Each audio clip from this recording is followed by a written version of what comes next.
right, so here's the deal. We got a few opening acts before we bring up our headliner tonight, and I'm so pumped to have all of them on here. Our next comedian, very good friend of mine from Austin, Texas. You may have seen him also on the Kill Tony podcast. He's right here. Please, Denver, give a nice warm welcome to Mike Eaton, everybody. Here he is. Mikey!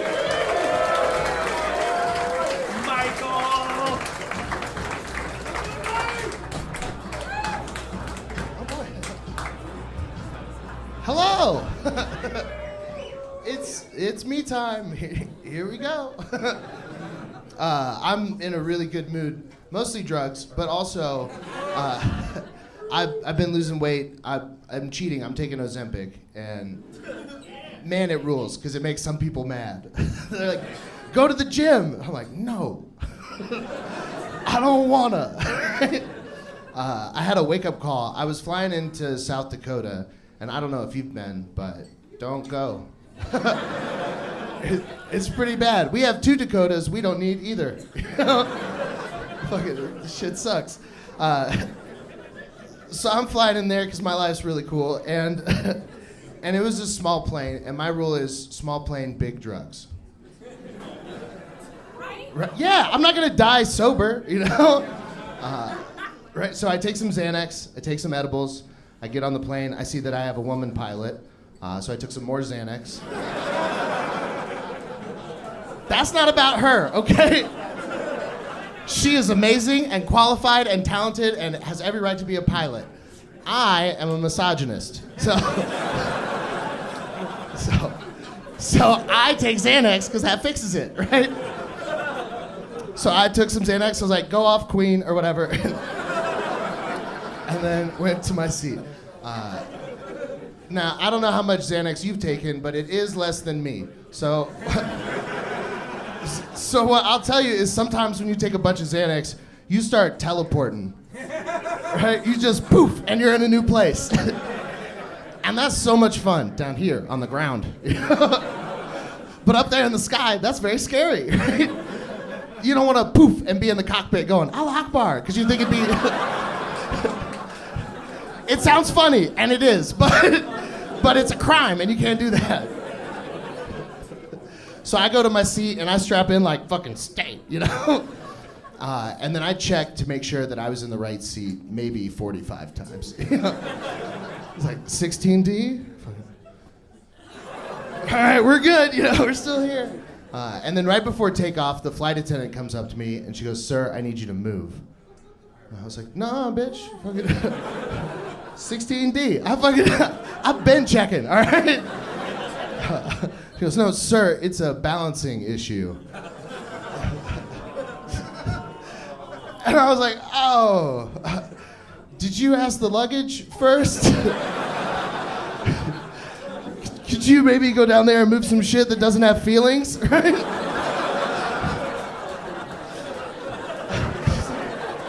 I'd be like, fuck, what am I, 4 bags?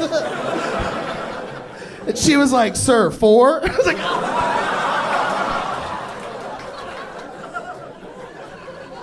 that sucks. So I moved to my new seat, and I go to sit next to this guy, and that sucks so much worse for him. Because he was on the small plane, he's like, "Well, at least I'm alone, you know." There's nobody next to me, and then my fat ass comes from the back, just boom, boom. Now I'm all fat and sweaty and on Xanax, just like, "Hello, new friend. I brought snacks," you know.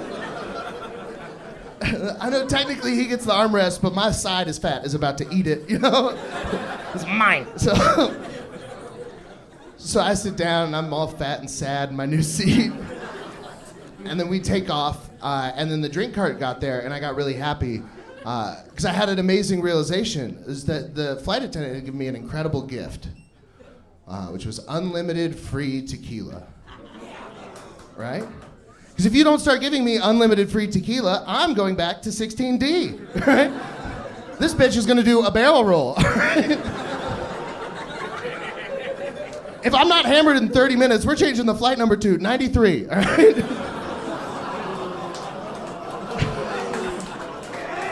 Let's go. Isn't it nice we can all laugh about 9/11, you know? It feels good, we're healing, you know?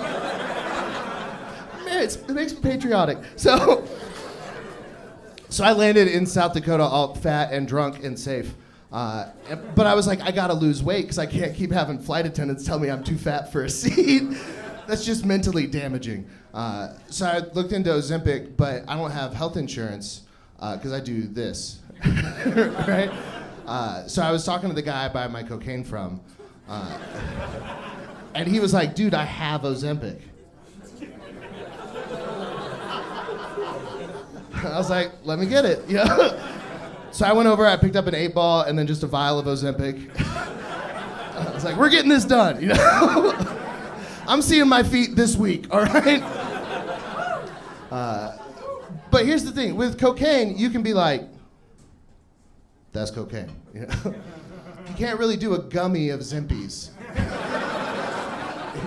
You know, you just got a vial like, well, he's not gonna kill a customer, right? So I got it, and then I got to go get needles. So I went to Walgreens, and I went to the back to the pharmacy, and I was like, hello, I need needles.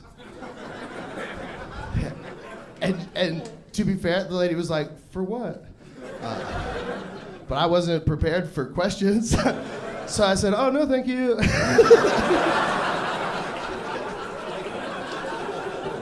So I left, you know? And then I went on Amazon and I ordered them and they got there in 6 hours. It's like, I don't know how good the country's really doing. You can get needles without eye contact in 6 hours, you know? So I got drugs, I got needles, now I gotta learn how to use it. So I went on YouTube because that's how shit works now. So now I'm technically a phlebotomist. Pretty cool, I learned the word phlebotomist, that counts for something. So now I got drugs, I got needles, I got knowledge. Now I gotta pick a place to stab myself. And I chose my stomach. Because as a lifelong fat guy, it feels so good in your soul to stab yourself once a week. And just be like, I hate you. You were always the problem, you know? So this is for swimming with my shirt on, you know? Yeah. Yeah. It feels good. And now it's this cool thing, the more I stab myself, the more of my penis I can see. Yeah. Yeah, it's pretty cool. It is a problem though, because it's maybe like a little bit gay. So I was getting a blowjob like a week ago, and I realized I hadn't looked at her in like 5 minutes. I was just straight staring at my dick like, whoa. Oh, hey, you know, like, it felt like seeing someone you went to kindergarten with just out in the wild. It's like, you look the same, but bigger, you know.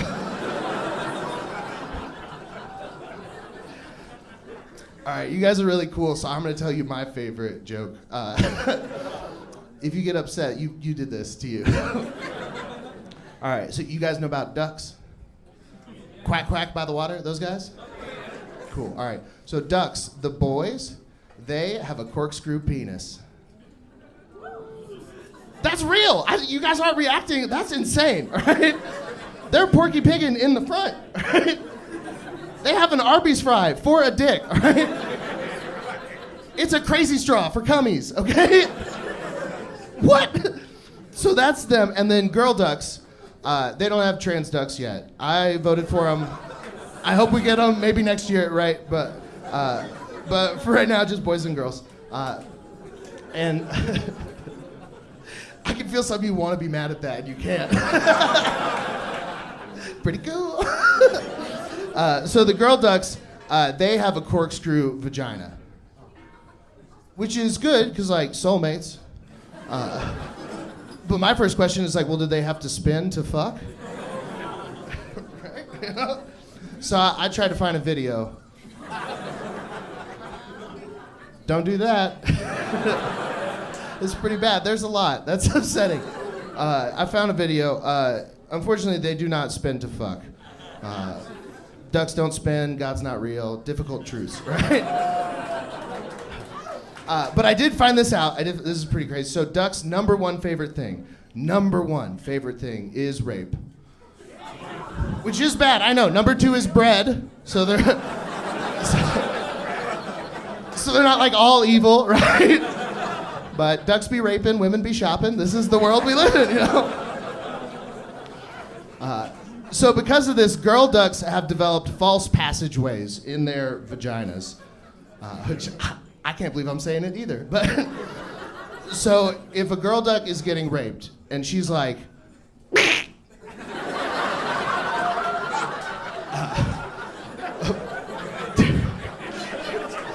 which of course means stop, right?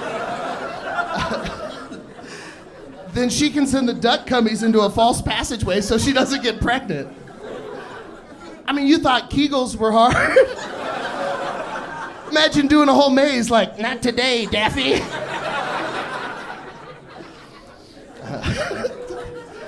That's pretty crazy. The craziest part is that is how most U.S. senators believe a human woman's vagina works. Guys, I've been Mike, and you've been awesome. Have a great rest of your night.